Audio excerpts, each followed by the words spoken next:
Hello everyone. तो last class में हम लोग यहाँ तक कर लिए थे, राइट? लिटरल्स इन सी प्रोग्रामिंग लैंग्वेज। ठीक। तो ये एक्चुअली मतलब बहुत इंफॉर्मेटिव पार्ट था, तो इसमें हम लोग ज़्यादा डीप में नहीं गए थे। एक्चुअली डीप में जाना क्या, इसमें डीप में जाने वाला कुछ पार्ट ही नहीं था, राइट? तो आज हम लोग नेक्स्ट टॉपिक की तरफ बढ़ते हैं, that is type conversion in C. इसको हम लोग टाइप कास्टिंग भी कहते हैं, राइट? तो इसमें करना क्या होता है, जैसे होता क्या है कि कभी कभार जैसे आप कोई पर्टिकुलर वेरिएबल डिफाइन करते हैं किसी डेटा टाइप का। जैसे एग्जांपल यहाँ पे मैं लिखा हुआ है, जैसे यहाँ पे मैंने फ्लोट एक्स इक्वल्स टू 10.5 लिखा है, यानी मैंने एक एक्स नाम का वेरिएबल डिफाइन किया है जो किस डेटा टाइप का है, floating point number data type का, राइट? डेसिमल डेटा टाइप का, ठीक। तो उसको उसकी वैल्यू मैंने क्या डाल दी है, साइन कर दिया 10.5 साइन कर दिया, राइट? फिर मैं क्या किया हूँ, int Y equals to x, यानी मैं एक नया वेरिएबल डिफाइन किया हूँ वाई, जो इंटीजर डेटा टाइप का था, और उसकी वैल्यू किससे इक्वेट कर दिया, मैं एक्स से इक्वेट कर दिया, राइट? और अगेन यहाँ तीसरे सेंटेंस में आप देख रहे हैं bool z equals to y. एक और मैंने डेटा टाइप डिफाइन कर दिया बुल जेड वेरिएबल का, और उसकी वैल्यू में वाई से इक्वेट कर दिया। तो बेसिकली मैं कर क्या रहा हूँ इस स्टेप में, इस स्टेप में मैं ये कर रहा हूँ कि आपने पहले कोई वेरिएबल डिफाइन कर दिया किसी डेटा टाइप का, उसकी वैल्यू आपने डाल दी, और अब आप उस पर्टिकुलर वैल्यू को दूसरे टाइप के डेटा टाइप में स्टोर करना चाह रहे हैं। समझ रहे हैं मैं क्या कर रहा हूँ? कि यहाँ पे मैंने एक्स जो डिफाइन किया था वो तो फ्लोटिंग पॉइंट डेटा टाइप था, राइट? तो उसकी वैल्यू क्या थी, 10.5 थी। और अब मैं इस 10.5 वाली वैल्यू को कहाँ स्टोर कराना चाह रहा हूँ, इंटीजर वाले डेटा टाइप में स्टोर कराने की कोशिश कर रहा हूँ, ठीक। तो इसी को हम लोग क्या कहते हैं, टाइप कन्वर्जन कहते हैं। तो type conversion is basically process जहाँ पे आप एक डेटा टाइप से दूसरे डेटा टाइप में क्या करते हैं, वैल्यू को स्टोर कराना चाहते हैं, ठीक। एक डेटा टाइप से आप दूसरे डेटा टाइप की तरफ क्या करते हैं, वैल्यू को स्टोर कराना चाहते हैं, ठीक। तो जैसे आपने यहाँ पे देखा, तो जनरली क्या होता है, एक कॉमन सेंस सी बात है कि इसको ऐसे समझो, जैसे सपोज मान लो हमारे पास एक 2 लीटर का जग है, राइट? और हमारे पास सपोज एक 4 लीटर का कंटेनर है, राइट? ये हमारे पास 2 लीटर का कंटेनर है, ठीक। एंड ये हमारे पास 4 लीटर्स का कंटेनर है, ठीक। 2 लीटर का कंटेनर में ये हमारे पास क्या है, 4 लीटर कंटेनर। तो ऑब्वियस सी बात है, आप 2 लीटर का पानी 4 लीटर वाले में स्टोर कर सकते हो, ठीक, आराम से, कोई दिक्कत नहीं होगा। बट जब आप 4 लीटर का पानी 2 लीटर में स्टोर करने जाओगे, तो ऑब्वियस सी बात है कि कुछ चीज़, मतलब कुछ पानी क्या होगा, बाहर ओवरफ्लो कर जाएगा, राइट? तो यहाँ पे भी वही कंसेप्ट है कि जनरली अगर आप छोटे डेटा टाइप को, छोटे डेटा टाइप इन सेंस कि ऐसा डेटा टाइप जिसमें जो lower number of bits store करता है, ठीक, उसको अगर आप बड़े डेटा टाइप में स्टोर करा रहे हैं तो कोई दिक्कत नहीं होगा। लेकिन जब आप रिवर्स काम करेंगे, बड़े डेटा टाइप को छोटे डेटा टाइप के अंदर स्टोर करना चाहेंगे, तो वैल्यूज़ क्या होगी, आपकी कट आउट हो जाएगी। जैसे इस सेंस में देख लो, यहीं पे देख लेते हैं कि यहाँ पे हमारे पास जो फ्लोट होता है, ठीक, जनरली फ्लोट और जो इंट होता है, ये सब भी हटा देता हूँ, ठीक। अरे सॉरी सॉरी, ये जो हमारे पास फ्लोट और इंटीजर होता है, ठीक, फ्लोट और इंटीजर जो होता है, तो फ्लोट डेटा टाइप क्या होता है, एक्चुअली इसके पास 32 बिट्स होते हैं, इंटीजर के पास भी 32 बिट्स होते हैं। बट द डिफरेंस इज कि जो, अगर हम फ्लोट का आप रेंज देखेंगे ना, जैसे मैं यहाँ दूसरा पीडीएफ लाया हूँ तो यहाँ पे मैंने बताया है रेंज। जैसे यहाँ देखो, ये जो फ्लोट है हमारे पास, फ्लोट फ्लोट में कितने नंबर ऑफ बिट्स हैं, 32 बिट्स हैं, और इंटीजर में भी 32 बिट्स हैं। बट जो रेंज ऑफ वैल्यू ये स्टोर कर रहा है ना, देख रहे हो, 10 की पावर 38 तक स्टोर कर रहा है वैल्यू, ठीक। और ये जो रेंज ऑफ वैल्यू स्टोर कर रहा है, तो ऑब्वियस सी बात है, on comparison with and float क्या है, हमारे पास एक बड़ा डेटा टाइप है, ठीक। तो यहाँ पे उसका रिजल्ट आप देख सकते हैं कि जब आपने फ्लोट एक्स इक्वल टू 10.5 लिखा है, एंड फिर आप इस पर्टिकुलर डेटा टाइप को वाई के अंदर स्टोर कराना चाह रहे हैं, तो ऑब्वियस सी बात है कुछ पार्ट इसका क्या होगा, लॉस्ट होगा। और यही आउटपुट भी आप देखेंगे, इसका जो आउटपुट आएगा ना, इसका आउटपुट आप देखेंगे 10, राइट?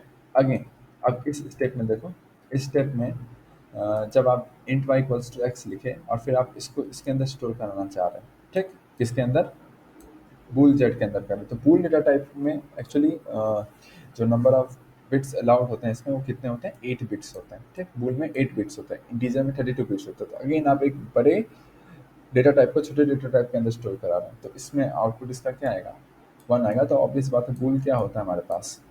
बूल एक ऐसा डेटा टाइप है जो ट्रू और फॉल्स की तरह ट्रीट करता है। अगर आप वैल्यू आपकी ट्रू है तो आउटपुट वन देगा, वैल्यू आपकी फॉल्स है तो आउटपुट जीरो देगा।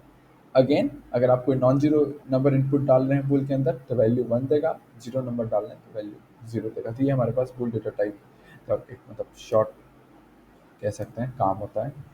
ठीक, ये सब मैंने शायद पिछले लेक्चर में बताया है।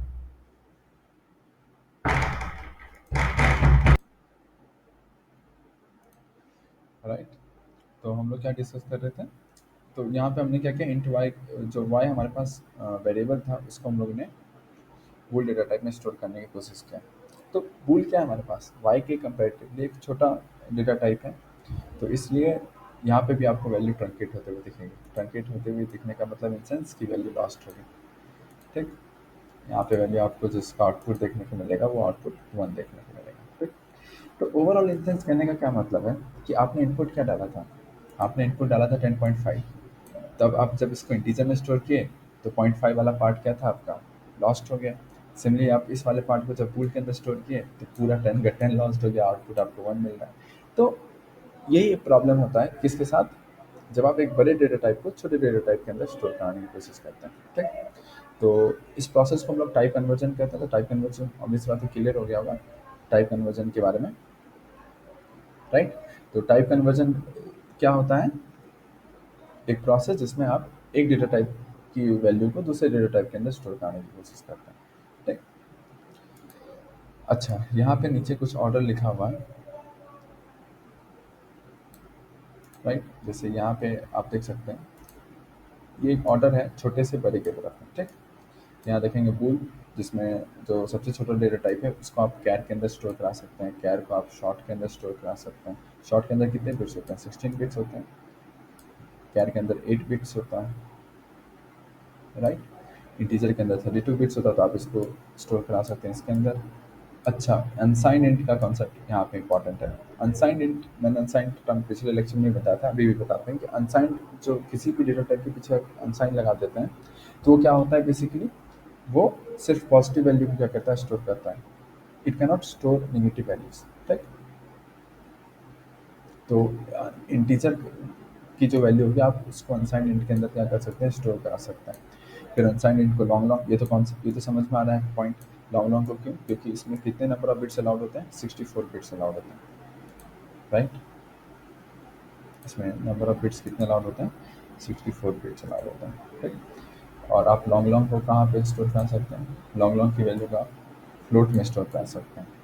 ठीक, अच्छा, यहाँ बहुत लोगों को डाउट आएगा, क्या डाउट आएगा कि फ्लोट के पास तो 32 बिट्स होते हैं और जो हमारे पास अनसाइन इंट, जो हमारे पास ये लॉन्ग लॉन्ग वाला पार्ट है, इस लॉन्ग लॉन्ग वाले पार्ट के पास कितने बिट्स होते हैं? 64 बिट्स होते हैं। पॉइंट समझ में आ रहा है क्या कह रहे हैं? कि जो हमारे पास, एक सेकंड, जो हमारे पास फ्लोट था, राइट, फ्लोट के पास कितने नंबर ऑफ बिट्स होते हैं? 32। और लॉन्ग लॉन्ग के पास कितने नंबर ऑफ बिट्स होते हैं? 64 बिट्स होते हैं। ठीक, तो स्टिल जो हमारे पास ये लॉन्ग लॉन्ग है, राइट, आप लॉन्ग लॉन्ग की वैल्यू को फ्लोट के अंदर स्टोर करा रहे हैं, ऐसा क्यों? रीज़न यही है कि आप लॉन्ग लॉन्ग का भी रेंज देख लो। क्या होता है? -2 की पावर 63 से लेकर 2 की पावर 63 - 1 तक।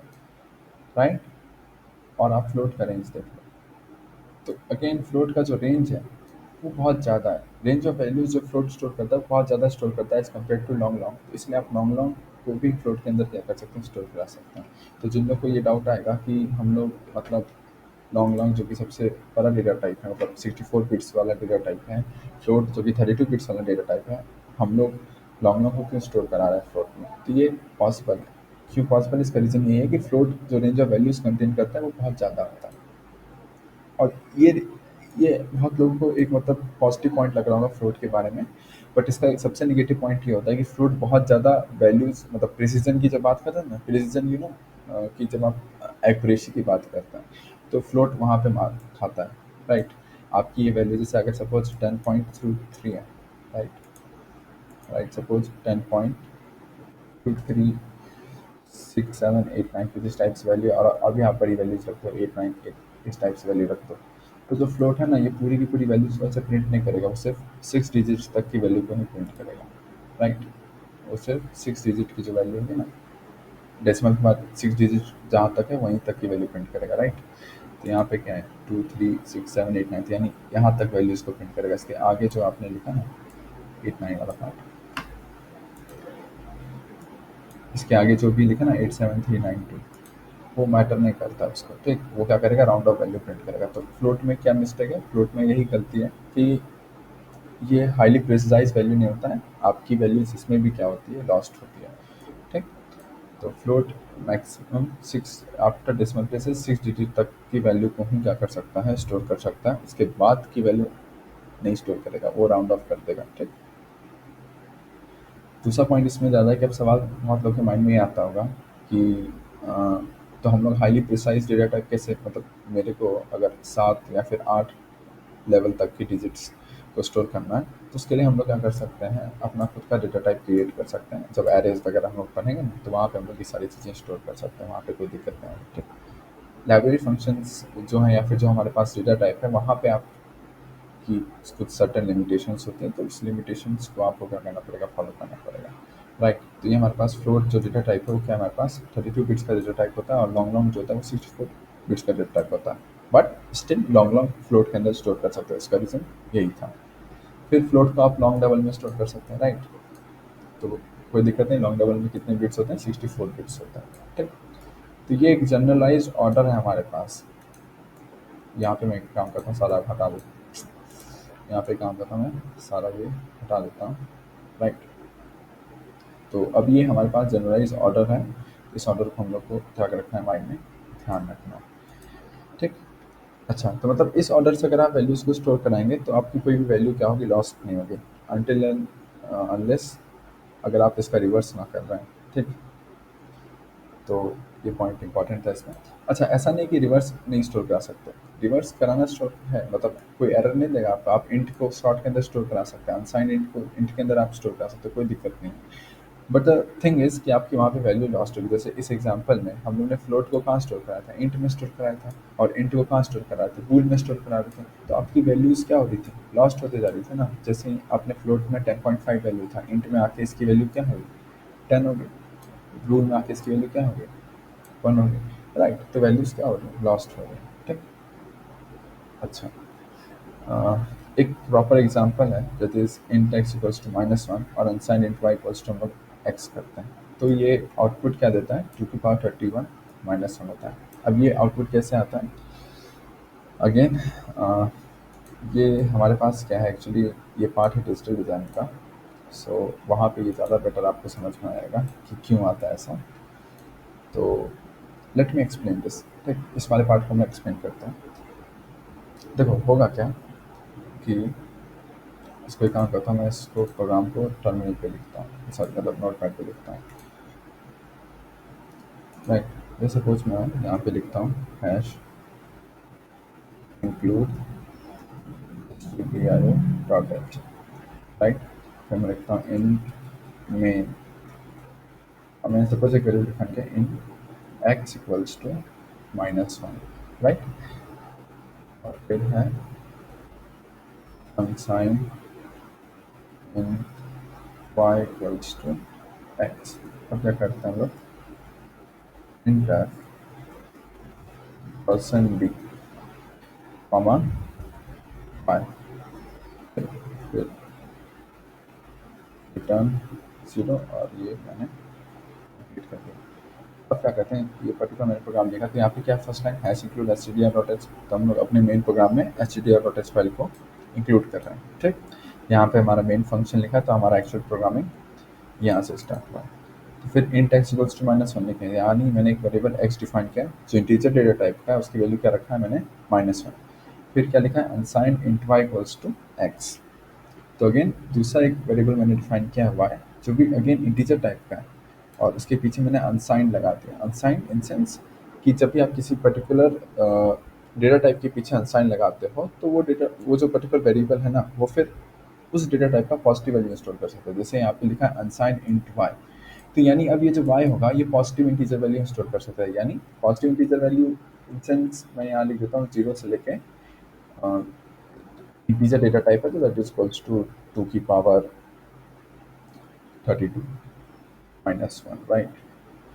2 की पावर ऊपर मैं लिख देता हूँ, इस फॉर्मेट में लिख देता हूँ, 2 की पावर 32 माइनस वन, यानी इतनी जीरो से लेकर 2 की पावर 32 माइनस वन वैल्यूज क्या हो सकता है, अभी स्टोर कर सकता है, क्योंकि ये नेगेटिव वैल्यूज अब स्टोर करने वाला नहीं है।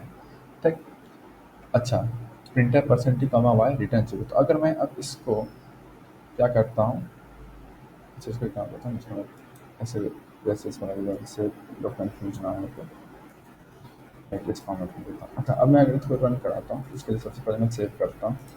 सेव करने के लिए इसका नाम कुछ भी डाल देता हूँ, सपोज मैं नाम डाल देता हूँ, कुछ भी डाल सकते हैं, सपोज इंट ही डाल देता हूँ, इंट डॉट सी, मेरा फाइल है, इसको मैंने डेस्कटॉप पे सेव कर दिया, राइट।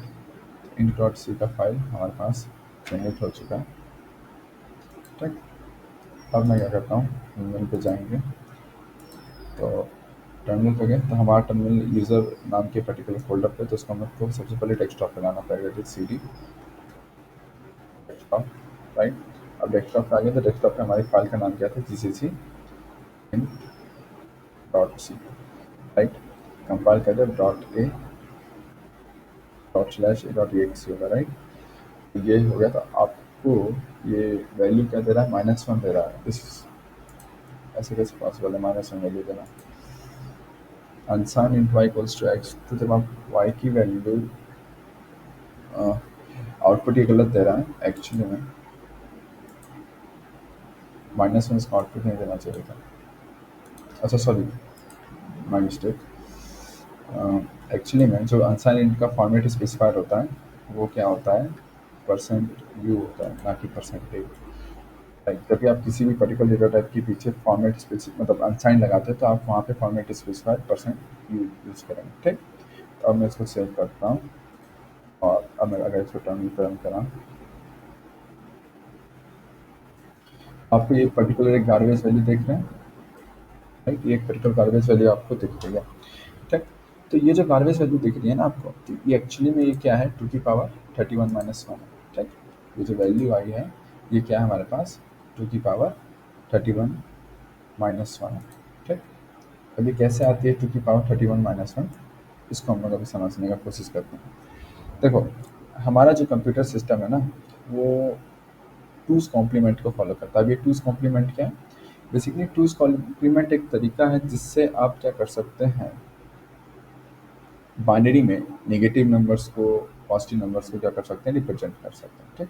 बस, टूज कॉम्प्लीमेंट क्या है, two's complement is basically methodology through which you can represent decimal numbers including negative numbers into binary form. ठीक। तो आप टूज कॉम्प्लीमेंट में इसको रिप्रेजेंट कर सकते हैं। तो अब रूल क्या होता है टूज कॉम्प्लीमेंट को रिप्रेजेंट करने का, वो हम लोग देखते हैं।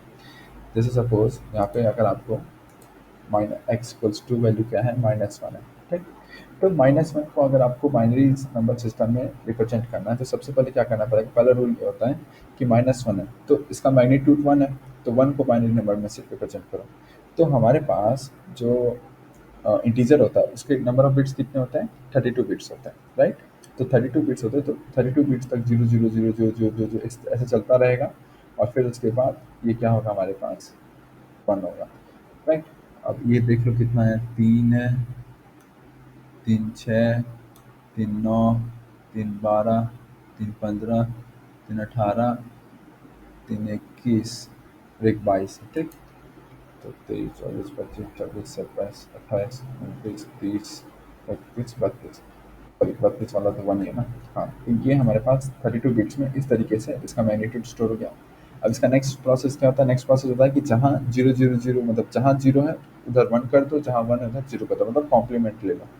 यानी अब क्या हो जाएगा हमारे पास, बेसिकली पूरा इस तरीके से आएगा, और हमारे पास फाइनली क्या हो जाएगा, 0 स्टोर होगा। ठीक। इस तरीके से फिर क्या होता है रूल्स में, इसमें रूल होता है कि आप इसमें क्या कर दो, 1 ऐड कर दो। ठीक। क्या कर दो, 1 ऐड कर दो। ठीक। तो जैसे ही आप इसमें ऐड करेंगे, तो जो आपका आउटपुट मिलेगा वो क्या मिलेगा, पूरा 1 1 1 1 1 इतना देर तक 1 1 1 पूरा मिल जाएगा आपको। ठीक। ये जो पर्टिकुलर वैल्यू आई ना आपकी, ये जो पर्टिकुलर वैल्यू है, इसी को हम लोग बेसिकली क्या करते हैं, मतलब यही जो पर्टिकुलर बाइनरी नंबर आप देख रहे हैं, यही पर्टिकुलर बाइनरी नंबर -1 का रिप्रेजेंटेशन है। मतलब इन सेंस कोई कहे कि -1 को बाइनरी में कैसे रिप्रेजेंट, एक सेकेंड, ये क्या हो गया,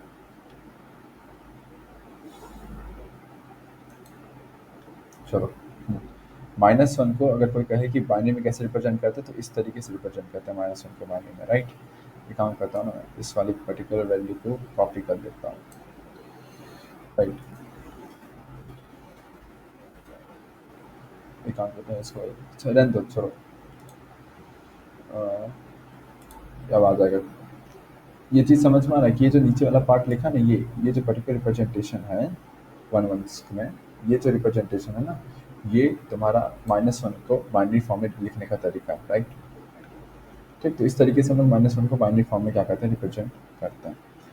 तो अब यहाँ पे एक पॉइंट ध्यान रखने वाला बात यह है कि ये जो फर्स्ट डिजिट है ना, फर्स्ट डिजिट, ये जो फर्स्ट डिजिट होता है, इसको हम लोग क्या बोलते हैं, इसका नाम मेरे को याद नहीं आता है। इसको, इसका, इस बिट का नाम होता है, फर्स्ट बिट का क्या तो बोलते थे इसको,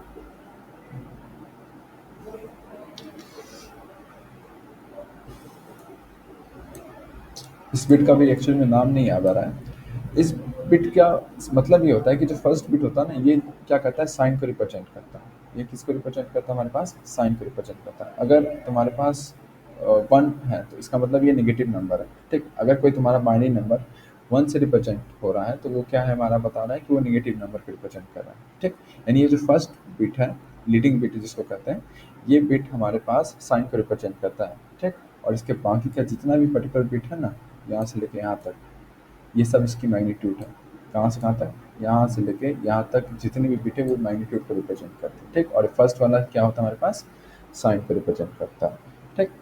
तो ओवरऑल अगर आपको किसी भी पर्टिकुलर नेगेटिव नंबर का बाइनरी में रिप्रेजेंटेशन करना है, तो सिंपली क्या करो, पॉजिटिव उसका मैग्नीट्यूड का रिप्रेजेंटेशन करो। मैंने क्या किया, जैसे -1 का मेरे को रिप्रेजेंटेशन करना था, तो मैंने क्या किया, 1 को बाइनरी में कैसे रिप्रेजेंट करते हैं, इस तरीके से रिप्रेजेंट करते हैं, ठीक। फिर मैंने क्या किया, कॉम्प्लीमेंट लिया, कॉम्प्लीमेंट लिया तो जहाँ जहाँ जीरो था वहाँ 1 1 कर दिया, और लास्ट में जहाँ पे 1 था वहाँ पे मैंने जीरो कर दिया। फिर नेक्स्ट स्टेप क्या था कि एक ऐड करते हैं, और जो फाइनल आपको आउटपुट यहाँ पे मिल गया, वो क्या है, हमारे पास -1 का बाइनरी फॉर्म में रिप्रेजेंटेशन होता है, ठीक। तो एक्चुअली में -1 क्या है हमारे पास, ये जो चीज़ है ना, यही पूरा का पूरा चीज़ क्या है, -1 का बाइनरी फॉर्म में रिप्रेजेंटेशन। अच्छा, इसमें जो फर्स्ट बीट होता है, इसको हम लोग मोस्ट सिग्निफिकेंट बीट कहते हैं, ठीक। क्या कहते हैं, जो हमारे पास फर्स्ट बीट होता है, इसको हम लोग मोस्ट सिग्निफिकेंट बीट कहते हैं। मोस्ट सिग्निफिकेंट बीट कहने का मतलब ये हुआ कि कोई भी अगर आपके पास बाइनरी नंबर दिया हुआ है, तो उसका जो फर्स्ट बीट होता है वो उसके साइन को रिप्रेजेंट करता है इन टूज कॉम्प्लीमेंट। फिर से सुनो, टूज कॉम्प्लीमेंट में कोई भी अगर आपको बाइनरी रिप्रेजेंटेशन दिया है, तो उसका जो फर्स्ट बिट होगा वो क्या रिप्रेजेंट करता है, उसका साइन रिप्रेजेंट करता है। तो यहाँ पे 1 लिखा है, तो 1 बेसिकली 1 जो होता है, यहाँ पे मैं लिख देता हूँ, 1 जो होता है वो नेगेटिव नंबर को रिप्रेजेंट करता है, ठीक। और अगर कोई भी हमारे पास बाइनरी नंबर, एक से 1 इक्वल्स टू नेगेटिव नंबर, ठीक। और अगर हमारे पास कोई भी बाइनरी नंबर 0 से स्टार्ट हो रहा है, तो वो क्या रिप्रेजेंट करेगा कि वो नंबर कैसा है, पॉजिटिव नंबर है। तो यहाँ पे बेसिकली जो स्टार्ट कर रहा है वो कहाँ से, किससे कर रहा है, 1 से कर रहा है, तो इसका मतलब ये क्या रिप्रेजेंट कर रहा है, नेगेटिव नंबर को रिप्रेजेंट कर रहा है, ठीक। और इसके बाद के बचे हुए जितने भी बिट होते हैं ना, इसके बाद के यहाँ से जो लेके यहाँ से लेके यहाँ तक जितने भी बिट होते हैं, उसको वो क्या करते हैं, मैग्नीट्यूड को रिप्रेजेंट करते हैं, ठीक। तो जब आप इसको कैलकुलेट करेगा, तो ये 2 की पावर 31 - 1 आता है। तो जब यहाँ पे हुआ क्या, यहाँ पे आपने int x इक्वल्स टू -1 लिया था, ठीक। फिर unsigned int y equals to x कर दिया। तो जो अनसाइंड वाला पार्ट है ना, अनसाइंड क्या होगा हमारा, सिर्फ पॉजिटिव नंबर्स को इंक्लूड करता है, यानी इंक्लूडिंग जीरो और पॉजिटिव नंबर्स को इंक्लूड करता है। तो ये क्या करेगा, जब आप इसके अंदर नेगेटिव इनपुट डालोगे ना, तो ये जो सिग्निफिकेंट बिट है, इसका कोई वैल्यू नहीं रखता, उसको ये हटा देता है। और किसका वैल्यू कैलकुलेट करता है, इसका वैल्यू कैलकुलेट करता है। ये जो बचा हुआ मैग्नीट्यूड वाला पार्ट है ना, इसका वैल्यू कैलकुलेट करता है। और इसका वैल्यू कैलकुलेट करेगा, तो इसकी वैल्यू आप कैलकुलेट करेंगे, तो ये 2 की पावर 31 - 1 आएगा वैल्यू, ठीक। तो ये जनरली क्या हो, एक मतलब शॉर्ट एक्सप्लेनेशन है कि क्यों इसका वैल्यू 2 की पावर 31 - 1 आता है, ठीक। तो ये रीज़न होता है 2 की पावर 31 - 1 लाने का। जनरली ये मतलब एक्चुअली में ये डिजिटल डिज़ाइन का पार्ट है, तो डिजिटल डिज़ाइन में डीप में इसको पढ़ाया जाता है। अगर आपको इसको मतलब आउटपुट से मतलब है ना, कि अगर मेरे को किसी को मतलब समझ नहीं आए ये बात, ठीक। देखो अभी समझ में नहीं आया क्योंकि मैंने ज़्यादा डीप में नहीं बताया उसको, क्योंकि हमारे सीखा सिलेबस ही नहीं है कि एक्चुअली किसका पार्ट है, डिजिटल डिज़ाइन का पार्ट है ये सब चीज़ कैलकुलेट करना है। तो वहाँ पे ये डीप में पढ़ाया जाता है, one's complement, two's complement, right. तो हमारे पास हमारा कंप्यूटर होता है वो टूज़ कॉम्प्लीमेंट को फॉलो करता है। तो वो सब चीज़ हम डिजिटल डिज़ाइन में क्या करेंगे, सीखेंगे। अच्छा, अब कोई कहे कि मेरे को कैलकुलेट करना है बस वैल्यू, तो सिंपल सा मतलब यहाँ पे तरीका है कि जैसे सपोज यहाँ पे आपको एक सेकेंड, यहाँ पे आपको अगर कोई दे दे int x equals to, int x equals to suppose minus कोई भी वैल्यू दे दिया, minus N, N is an integer, ठीक। अब आपको कैलकुलेट करना है कि अगर unsigned unsigned int Y equals to X हो जाए तो इसकी वैल्यू क्या होगी, ठीक। तो इसकी वैल्यू क्या होगी, राइट, वाई, आउटपुट क्या आएगा यहाँ पे जब आप वाई की वैल्यू निकालने की कोशिश करेंगे। तो यहाँ पे जो आउटपुट आएगा वो हमेशा ध्यान रखना, टू की पावर टू की पावर 31 माइनस एन आता है। आउटपुट क्या आएगा हमारे पास, टू की power 31 minus the number you are giving as an output, ठीक। तो ये इसका आउटपुट आएगा, ठीक। अच्छा, इसको याद कैसे रखेंगे, मतलब कैसे कैलकुलेट करेंगे। तो कैलकुलेट करने का सिंपल तरीका है, देखो इंटीजर डेटा टाइप के अंदर कितने नंबर ऑफ बिट्स स्टोर होते हैं, 32 बिट्स स्टोर होते हैं, ठीक।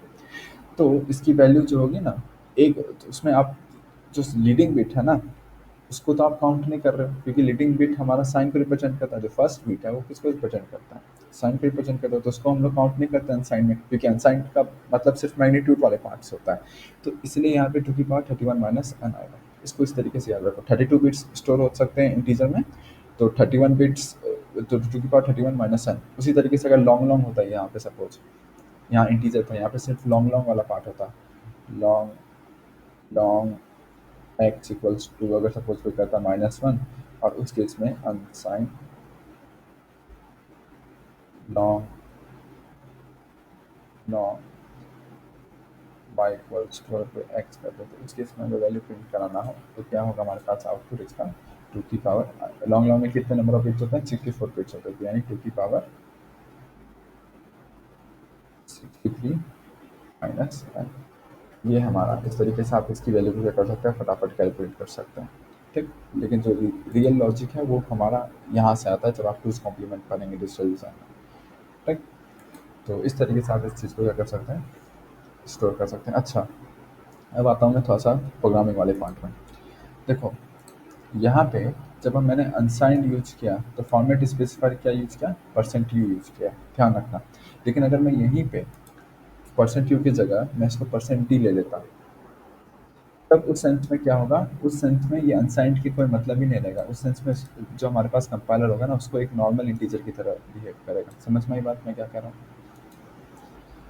ये सबसे ज़्यादा इंपॉर्टेंट पॉइंट है कि अगर कोई आउटपुट आपसे एग्जाम में, मान लो कोई कभी आपको आउटपुट निकालने का सवाल आया तो वहाँ पे आपको नॉर्मली परसेंट दे दिया है, तो उस केस में आप इसको आउटपुट क्या निकालेंगे, -1 निकालेंगे, ठीक। लेकिन अगर परसेंट यू लिखा है तब आप अनसाइंड इसको मानेंगे, ठीक।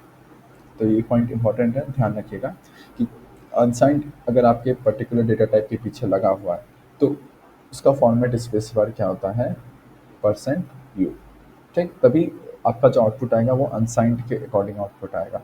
अगर आपका format specifier percent D use किया हुआ है तो उस सेंस में क्या होगा आउटपुट, वो उसको नॉर्मल इंटीजर की तरह ट्रीट करेगा, अनसाइंड की तरह ट्रीट नहीं करेगा, ठीक। तो ये चीज़ ध्यान रखेंगे। तो ये हमारे पास क्या होता है, कॉन्सेप्ट होता है अनसाइंड का। तो अनसाइंड में ये सब पॉइंट इंपॉर्टेंट है। क्या क्या पॉइंट अनसाइंड में इंपॉर्टेंट है, पहला पॉइंट कि जो हमारे पास अनसाइंड रहता है, जो हमारे पास अनसाइंड लगाते हैं जब हम डेटा टाइप में, तो अनसाइंड डेटा टाइप क्या करता है, सिर्फ मैग्नीट्यूड को स्टोर करता है, राइट। ऐसे कह सकते हैं इस चीज़ को, पॉजिटिव वैल्यूज को स्टोर करता है, फिर कह सकते हैं मैग्नीट्यूड को स्टोर करता है, ठीक। इसका फॉर्मेट स्पेसिफायर क्या होता है, परसेंट यू, राइट। यहाँ पर लिख देता हूँ, इसका फॉर्मेट स्पेसिफायर क्या होता है, percent you. Percent you is the format specifier of unsigned, ठीक। ये चीज़ ध्यान रखेंगे। अब हम लोग थोड़ा सा आगे बढ़ते हैं, कुछ क्वेश्चन देखते हैं यहाँ पे, ठीक। जैसे सपोज ये पर्टिकुलर प्रोग्राम है, right, this is a program. यहाँ पे मैं इस पे ध्यान देता हूँ, क्या है, hash include S T D R dot H int में, राइट। तो इसको काम करता हूँ मैं टर्न नोट पैड पे लिखता हूँ, फिर वहाँ पे हम लोग इसको डिस्कस करेंगे, ठीक। जैसे सपोज यहाँ लिखा है hash include stdio dot h, लिखा इंट में, इंट में मैं क्या करता हूँ, सपोज इन फ्लोट एक्स इक्वल्स टू 10.5 कर दिया, ठीक। और फिर मैं किया इंट वाई इक्वल्स टू 2। फिर मैं एक और वेरिएबल डिफाइन करता हूँ, फ्लोट गेट इक्वल्स टू, कर देता हूँ x plus y, right. And अब मैं क्या करता हूँ, प्रिंट परसेंट एफ, फ्लोट है परसेंट एफ कॉमा, ठीक। फिर मैं रिटर्न करता हूँ, इसको क्लोज करता हूँ, ठीक। अब मैं अगर इसको रन कराऊंगा तो सबसे पहले प्रोग्राम देखते हैं क्या है, hatch include S T D R dot S, यानी मैंने मेन फाइल, अपना जो मेन प्रोग्रामिंग फाइल है वहाँ पे S T D R dot S file को इंक्लूड किया, ठीक। इंट मेन, यानी ये हमारा मेन फंक्शन, यानी हमारा एक्चुअल प्रोग्रामिंग यहाँ से स्टार्ट हुआ है, ठीक। फ्लोट एक्स इक्वल्स टू 10.5, यानी इसमें क्या कहना चाह रहा हूँ कि जो हमारे पास एक एक्स वेरिएबल है जो फ्लोटिंग पॉइंट वेरिएबल है, यानी फ्लोट डेटा टाइप का वेरिएबल है, और उसकी वैल्यू क्या स्टोर है, 10.5 स्टोर है, ठीक। फिर लिखा है इंट वाई इक्वल्स टू 2, यानी मैंने एक दूसरा वेरिएबल वाई डिफाइन किया है जो इंटीजर डेटा टाइप का है, और उसकी वैल्यू क्या है, 2 है। फिर मैं एक तीसरा वेरिएबल डिफाइन करता हूँ जेड, जो कि फ्लोटिंग टाइप का है, और इसमें इसकी वैल्यू क्या है, एक्स प्लस वाई, ठीक। फिर है print F percent f comma Z, यानी परसेंट एफ है तो यानी क्या करेगा, एक फ्लोटिंग नंबर यानी एक डेसिमल नंबर को प्रिंट करेगा, और किसकी वैल्यू प्रिंट करेगा, जेड की वैल्यू प्रिंट करेगा, रिटर्न जीरो। और हमारे यहाँ पे एक्चुअल जो हमारे पास जो मेन प्रोग्राम है वो यहाँ पे क्लोज हो जाता है, ठीक। अच्छा, यहाँ पे ये चीज़ ध्यान रखो, ये वाला पॉइंट यहाँ पे इंपॉर्टेंट है, float z equals to x plus y. X की वैल्यू क्या है, 10.5, वाई की वैल्यू क्या है, 2। तो यहाँ से एक्स जो है वो मतलब यहाँ पे ऑपरेशन दो डिफरेंट डेटा टाइप्स में हो रहा है, ध्यान रखो। यहाँ पे एक्स जो था डेटा टाइप, ये क्या है हमारे पास, फ्लोट का है, और वाई जो डेटा टाइप है वो क्या है हमारे पास, इंटीजर का है। तो दो डिफरेंट डेटा टाइप में हमारे पास क्या हो रहा है, ऑपरेशन हो रहा है, ठीक। यहाँ पे मैं लिख देता हूँ, तो एक्स हमारे पास डेटा टाइप था वो किसका डेटा टाइप है, फ्लोट का है, और जो हमारे पास वाई डेटा टाइप है वो किसका है, हमारे पास इंटीजर का है। तो हमेशा ध्यान रखना कि जब भी ये सब कोई ऑपरेशन कर रहे हो ना, एडिशन कर रहे हो, सब्ट्रैक्शन हो रहा है, मल्टीप्लिकेशन हो रहा है, कोई भी ऑपरेशन हो रहा है, तो वहाँ पे हमेशा देखना कि जिनके बीच में हम लोग ऑपरेशन कर रहे हैं, जो दो वेरिएबल के बीच में हम लोग ऑपरेशन कर रहे हैं, उस वेरिएबल का डेटा टाइप क्या है। देखो यहाँ पे एक्स जो कि फ्लोट डेटा टाइप का था, वाई हमारे पास इंटीजर डेटा टाइप का था, तो जो एक्स प्लस वाई की वैल्यू आएगी ना, वो जो सबसे बड़ा डेटा टाइप प्रेजेंट होगा उसके अकॉर्डिंग आएगी। तो एक्स प्लस वाई की वैल्यू क्या आएगी, फ्लोट के टाइप में आएगी, ठीक। तो अब फ्लोट के डेटा टाइप के फॉर्म में आएगा, नीचे उसका आउटपुट आएगा हमारे पास, वो इसका आउटपुट क्या होगा। अगर मैं इसका आउटपुट यहाँ पे बनाने की कोशिश करता हूँ, इसे काम करता हूँ मैं यहाँ पे,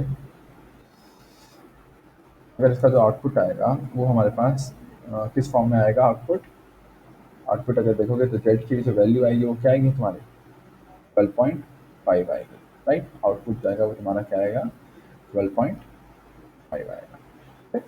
तो आउटपुट होगा तुम्हारा वहाँ पे वो क्या आएगा, 12.5 आएगा। तो इसको रन करके सकते हैं हम लोग, तो रन करके देखते हैं। ये हमारे पास ये रन करेंगे तो देखो 12.560, जो जब भी फ्लोट होता है ना, तो फ्लोट क्या होता है, डेसिमल के आगे 6 डिजिट तक क्या करता है, नंबर्स देता है। तो वही मैं बताया था ना यहाँ पे कि अगर आप 6 से ज़्यादा अगर फ्लोट में स्टोर करेंगे तो वो आउटपुट वो नहीं देगा, वो सिर्फ 6 डिजिट तक का ही आउटपुट देता है डेसिमल के आगे, ठीक। उसके बाद की वैल्यू जो भी आप स्टोर करना चाहेंगे तो वो क्या होगा, लॉस्ट हो जाएगी, ठीक। तो ये चीज़ ध्यान रखेंगे। तो ये पॉइंट हमेशा माइंड में ध्यान रखना कैलकुलेट करते वक्त, कि जो हमारे पास फ्लोट होता है ना, वो क्या होता है, जब भी आप सॉरी जब भी आप कोई ऑपरेशन कर रहे हैं, जैसे एडिशन, सब्ट्रैक्शन, मल्टीप्लिकेशन, डिवीजन, कोई भी ऑपरेशन कर रहे हैं, तो वहाँ पे आप हमेशा वेरिएबल का डेटा टाइप ध्यान में रखिएगा, ठीक। जो सबसे बड़ा डेटा टाइप होगा वही इसका क्या करेगा हमारे पास, उसी टाइप का हमारे पास क्या होगा, आउटपुट आएगा। तो ये चीज़ ध्यान रखेंगे। तो एक काम करता हूँ, मैं दूसरा प्रोग्राम लिखता हूँ इसी में, थोड़ा सा कुछ एडिटिंग कर देता हूँ मैं। जैसे सपोज मैं करता हूँ इंट, एक सेकेंड, मैं क्या करता हूँ, एक int x equals to suppose करता हूँ 7, ठीक। इंट एक्स इक्वल्स टू मैं क्या करता हूँ, 7 किया गया। मैंने एक एक्स नाम का वेरिएबल डिफाइन किया जो इंटीजर डेटा टाइप का था, उसकी वैल्यू क्या रखी मैंने 7 रखी। अब मैं क्या करता हूँ, एक दूसरा इंटीजर डेटा टाइप यूज करता हूँ y, और इसकी वैल्यू रख देता हूँ मैं सपोज 2। ठीक। अब मैं कहता हूँ float z equals to x by, right. मैं ये कहता हूँ float z equals to x by y. अब इस केस में आउटपुट निकालने का कोशिश करो। यहाँ पे इंटीजर, यहाँ पे मैंने एक वेरिएबल x है जो इंटीजर डेटा टाइप का, उसकी वैल्यू क्या रखा मैंने 7 रखा। यहाँ पे एक वेरिएबल y है जो अगेन इंटीजर डेटा टाइप का, उसकी वैल्यू क्या रखा मैंने 2 रखा। और एक जेड वेरिएबल जो कि फ्लोट डेटा टाइप का है, उसकी वैल्यू मैंने कैलकुलेट करना चाहा x बाय y निकालना चाह रहा हूँ यहाँ पे। ठीक। अब देखो, हमेशा मैंने क्या बोला कि दोनों वेरिएबल को ध्यान से देखो। x जो है वो इंटीजर डेटा टाइप का है, y जो है वो इंटीजर डेटा टाइप का है। तो दोनों जब इंटीजर डेटा टाइप का है तो आउटपुट क्या आएगा, हमेशा इंटीजर डेटा टाइप का ही आउटपुट आएगा। यानी इसका जो आउटपुट आएगा वो क्या आएगा, आउटपुट जो आएगा, या फिर यहाँ पे सिंगल लाइन में तो देखिए इसका जो आउटपुट आएगा वो तुम्हारा 3 आएगा। यानी z की जो वैल्यू आएगी ना वो 3 आएगी। ठीक। तो इसको जब हम लोग रन करा के देखते हैं, राइट, तो 3.000 आएगा आउटपुट। तो इसको मैं क्या करता हूँ, सेव करता हूँ एंड फिर यहाँ पे इसको रन कराता हूँ। आउटपुट देख सकते हो 3.600। राइट। तो बहुत लोग को यहाँ पे डाउट हो रहा होगा कि यहाँ पे तो वैल्यू आना चाहिए, फ्लोटिंग टाइप का जेड वेरिएबल है तो वैल्यू तो 3.500 आना चाहिए। नहीं, क्यों नहीं आया 3.500? क्योंकि जो हमारे पास x था वो भी इंटीजर डेटा टाइप का था, y था वो भी इंटीजर डेटा टाइप का था। तो सबसे पहले ऑपरेशन हुआ x बाय y, उसके बाद तुम्हारा वैल्यू असाइन हुआ। समझ पाए? सबसे पहले x बाय y की वैल्यू आएगी, उसके बाद डेटा टाइप के अकॉर्डिंग आप सोचोगे। तो एक्स बाय वाई का ऑपरेशन क्या होगा, इंटीजर जैसा होगा। तो 7/2, तो इंटीजर वैल्यू क्या आएगी इसकी 3 आएगी, 3.5 समथिंग आएगी। तो जो इंटीजर पार्ट होगा वो क्या होगा, 3 होगा ना। तो 3 आएगा वैल्यू इसका। तो इसका 3 स्टोर होगा, फिर उसके बाद फ्लोट जेड में जाएगा। समझ पा रहा है कहना क्या चाह रहा हूँ मैं? ये जो डेटा टाइप पीछे लिखा हुआ है ना, फ्लोट, ये कब एक्शन में आएगा, ये पिक्चर में तब आएगा जब एक्स बाय वाई का वैल्यू कंप्यूट हो चुका होगा। और एक्स बाय वाई का वैल्यू किस according compute, x by y y की वैल्यू कैसे आएगी, इसके डेटा टाइप के अकॉर्डिंग आएगी। एक्स हमारा इंटीजर था, वाई हमारा इंटीजर था, तो दोनों इंटीजर का तुमने डिवीजन किया तो आउटपुट इंटीजर आएगा। यानी 7/2 किया तो यानी आउटपुट 3 आएगा। फिर उसके बाद फ्लोट का काम आएगा, उसके बाद फ्लोट एंट्री मारेगा हमारा। तो फ्लोट जेड इक्वल्स टू 3, यानी आउटपुट क्या आएगा 3.000। तो अब इस सेंस में अगर कोई चाहे, अब कोई पूछे कि नहीं मेरे को अब आउटपुट 3.5 लाना है, कैसे लाऊं मैं यहाँ पे, तो एक तरीका है कि या तो तुम इसको यहाँ पे फ्लोट कर दो, राइट। यहाँ पे तुम क्या कर दो, फ्लोट कर दो, तभी तुम्हारा आउटपुट 3.5 आ जाएगा, राइट। पे कर सकते हैं। ठीक, देख लो ये आ गया, ये आ गया। तो अब ऐसे बात 3.5 चेंज आ जाएगी, तो कॉमन सेंस की बात है। अगर दूसरा तरीका यहाँ पे ये है ना, दूसरा तरीका ये है कि तुम क्या करते हो, explicit type casting. Explicit type casting का मतलब कि ये इंटीजर टाइप का था पहले एक्स, अब मैं क्या करता हूँ यहाँ पे मैं इसको ज़बरदस्ती फ्लोट टाइप का बनाता हूँ। फ्लोट टाइप का अगर मैं इस तरीके से लिखते हैं ना, तो अब यहाँ पे जो एक्स है ना, जो कि पहले इंटीजर टाइप का था, अब ये ज़बरदस्ती क्या हो गया हमारे पास, फ्लोट डेटा टाइप का हो गया। ठीक। तो अब मैं इसको अगर सेव करूँगा तो वैल्यू तुम देखना 3.5 आएगा। क्यों 3.5 आएगा, क्योंकि अब तुम्हारे पास जो एक्स है वो फ्लोट का है, वाई तुम्हारा इंट का है, तो सबसे बड़ा डेटा टाइप के अकॉर्डिंग वैल्यू आती है। तो यानी जो तुम्हारा आउटपुट आएगा वो आएगा 3.50। ठीक। तो देख सकते हैं यहाँ पे वैल्यू तुमको क्या मिल रहा है, 3.5। ठीक। तो यहाँ कॉन्सेप्ट समझ में आया।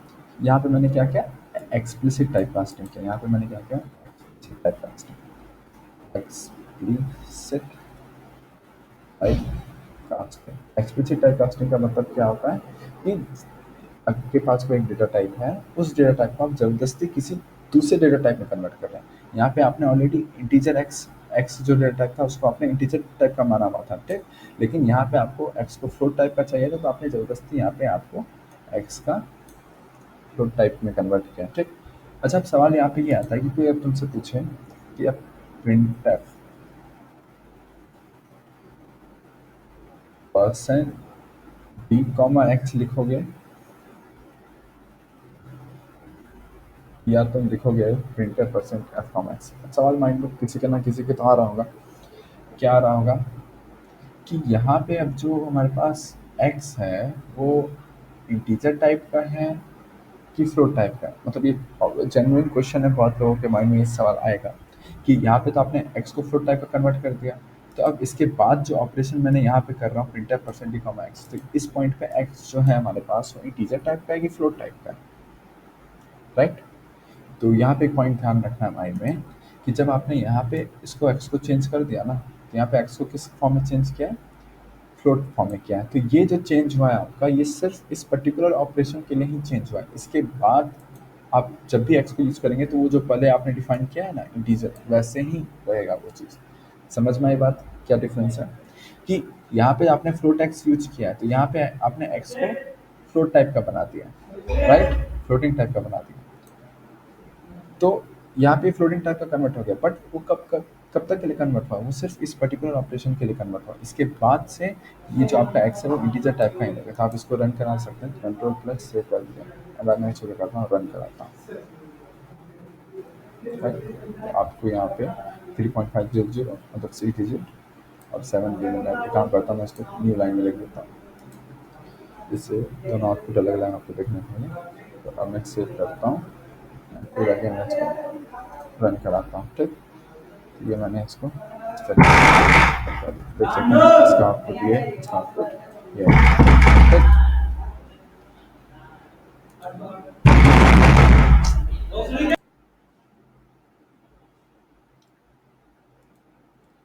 तो हम लोग कहाँ पे थे, हम लोग इस नोट पैड पे थे, ठीक। तो ये पर्टिकुलर चीज़ समझ में आ गया कि यहाँ पे जो आपने चेंज किया है तो इसको explicit type conversion, type casting कहते हैं।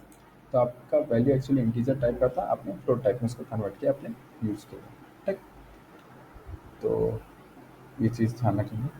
अच्छा, एक माइंड में एक बहुत इंटरेस्टिंग क्वेश्चन आपके आ सकता है कि यहाँ पे अगर सपोज मैं परसेंट एफ कर दूँ, आउटपुट आएगा। देख लो आउटपुट क्या करता है, एक्चुअली जब आप परसेंट एफ करेंगे ना, तो ये 7.000 आउटपुट देगा, ठीक। देख लो,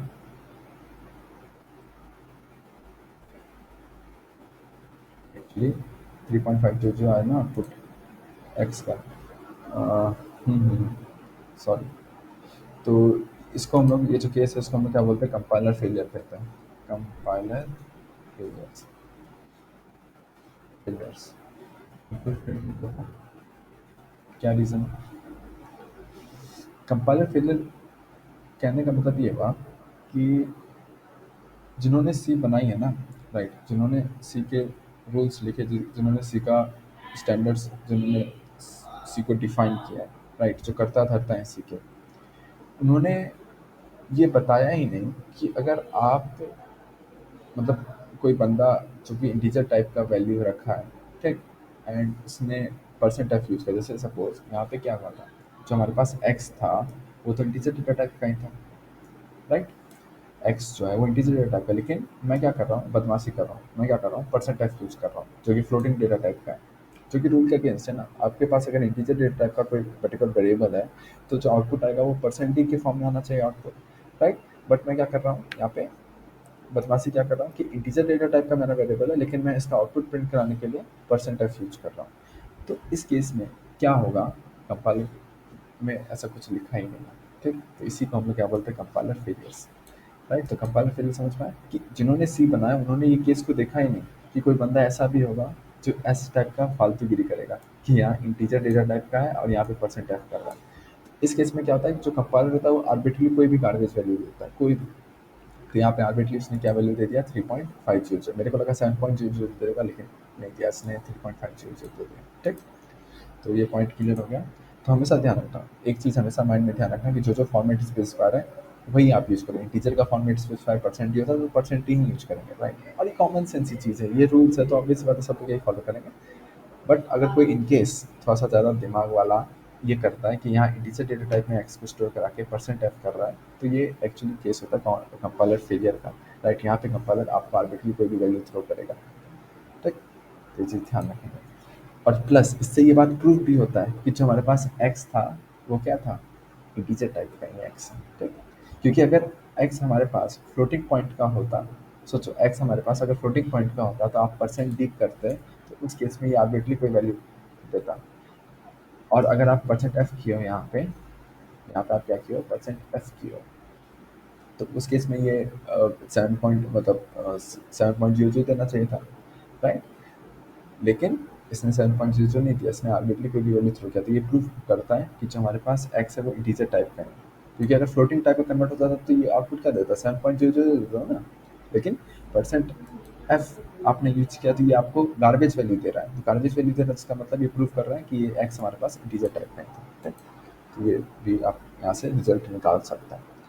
तो ये सब कुछ फॉलोइंग केस है हमारे पास टाइप कास्टिंग का, ठीक। तो अब आते हैं हम लोग वापस अपने नोट्स में। तो ये हमारे पास एक केस था टाइप कास्टिंग का, तो एक्सप्लिसिट टाइप कन्वर्जन वाला केस भी मैंने आपको यहाँ पे बता दिया कि जब आप क्या करते हो अपने यूज के लिए क्या करते हो, वेरिएबल के डेटा टाइप को चेंज करते हो, ठीक। तो एक्सप्लिसिट टाइप कन्वर्जन आपको समझ में आ गया कि एक्सप्लिसिट टाइप कन्वर्जन क्या होता है कि आपके पास जो वेरिएबल है वो एक पर्टिकुलर डेटा टाइप में डिफाइन है, बट आपको आप क्या चाहते हो उसको डिफरेंट डेटा टाइप में डिफाइन करने के लिए, ठीक, फॉर सम ऑपरेशन। तो ये होता है एक्सप्लिसिट टाइप कन्वर्जन। अब हम लोग एक और एग्जांपल इसमें चेक करते हैं, जैसे सपोज यहाँ पे आप वापस आओ, यहाँ पे मैं क्या करता हूँ कुछ दूसरा प्रोग्राम लिखता हूँ इसी में, जैसे से एक सेकंड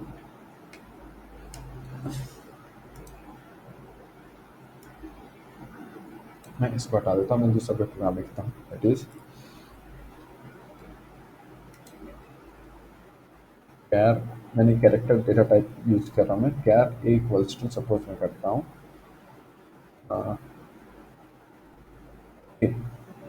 राइट, ये यूज किया, और मैं करता हूँ int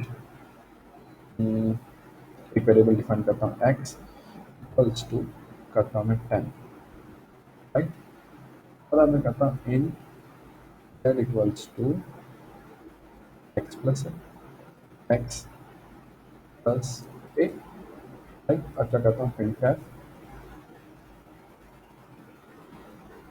person D comma Z, right.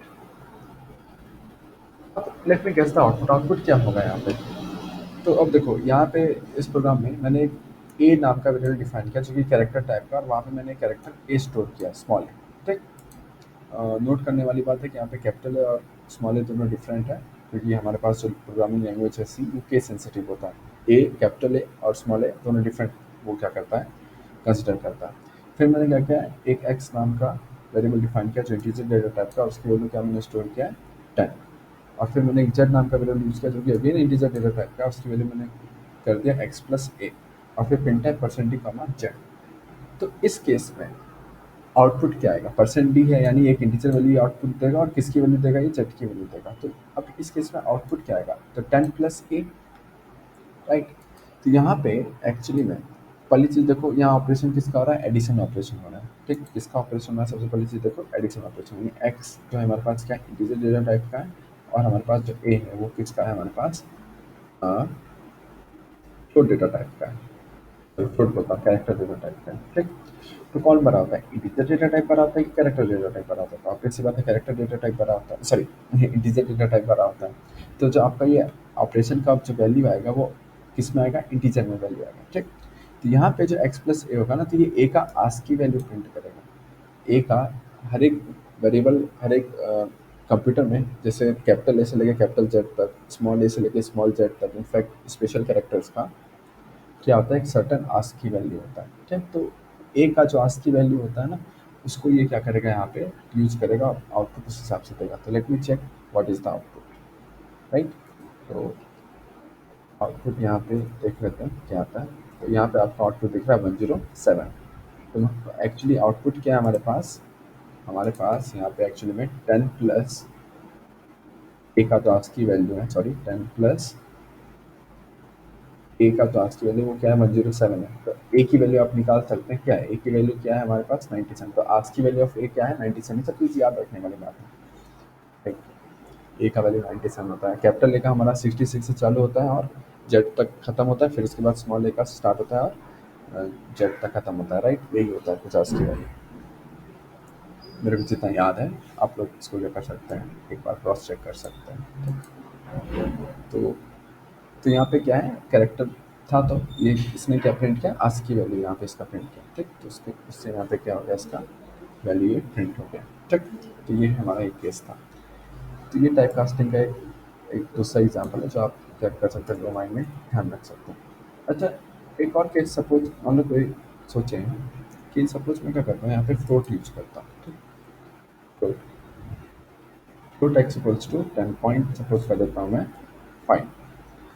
अब इस सिनेरियो में integer equals to x plus से करता हूँ, तो इस सिनेरियो में मैं एक्स प्लस ए की वैल्यू क्या करता हूँ, कैलकुलेट करने की कोशिश करता हूँ। तो अब देखो एक्स जो है हमारे पास, जो ऑपरेशन है एक्स जो है हमारे पास वो क्या है, फ्लोट टाइप का है।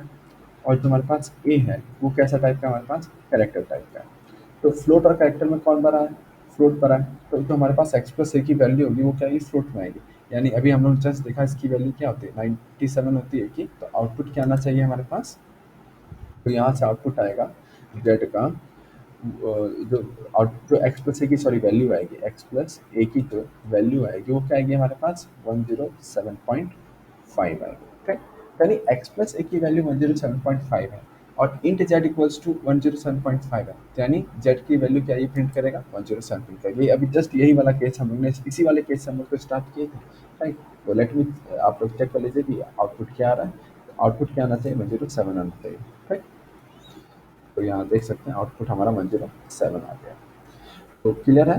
तो अगर आपका ये जो वैल्यू हमारे पास फ्लोट का है, या मतलब यहाँ पे जो जेड था वो इंटीजर डेटा टाइप का था, लेकिन एक्स प्लस ए की वैल्यू फ्लोट में आ रही है, तो क्या हुआ हमारा जो 0.5 वाला पार्ट है वो क्या हो गया, लॉस्ट हो गया, यानी 107 आ गया। ये वही वाला केस है ना जिसमें आप बड़ा कंटेनर का पानी छोटे कंटेनर में डाल रहे हैं, तो कुछ चीज़ क्या होगा, ऑब्वियस सी बात है ओवरफ्लो होगा, यानी कुछ वैल्यू क्या होगी, ऑब्वियस सी बात है लॉस्ट होगी। तो आपने फ्लोट को जब आपने इंट में स्टोर कराया तो 107 ये स्टोर किया, 0.5 वाला पार्ट ये क्या हो गया यहाँ पे ट्रंकेट हो गया, ठीक। तो यहाँ पे ये चीज़ समझ सकते हैं। तो ये एग्जाम्पल और था। तो ये सब बेसिक टिपिकल एग्जाम्पल है टाइप कन्वर्जन में, ठीक। तो ओवरऑल आज हम लोग ने टाइप कन्वर्जन में क्या क्या सीख लिया वो हम लोग देख लेते हैं। तो टाइप कन्वर्जन दो टाइप का होता है, एक होता है इम्प्लिसिट टाइप कन्वर्जन और दूसरा होता है एक्सप्लिसिट टाइप कन्वर्जन। जब आप इस तरह की से टाइप कन्वर्जन करते हैं ना, जैसे यहाँ पे फ्लोट एक्स को 10.5 लिखा, int Y equals to x किया, फिर pull that equals to y किया, तो यहाँ पे एक्चुअली में आप किसी वेरिएबल के डेटा टाइप को चेंज नहीं करें। यहाँ पे क्या मैंने एक्स के डेटा टाइप को चेंज किया, नहीं। मैंने वाई के डेटा टाइप को चेंज किया, नहीं। जेड के डेटा टाइप को चेंज किया, नहीं। तो मैंने यहाँ पे किसी भी पर्टिकुलर वेरिएबल के डेटा टाइप को चेंज करने की कोशिश नहीं की। तो इस टाइप के कन्वर्जन को हम लोग क्या करते हैं, इम्प्लिसिट करते हैं। लेकिन उस एग्जाम्पल में, जैसे इस एग्जाम्पल में देखो फ्लोट और डबल लगभग दोनों का 32 बिट्स होता है।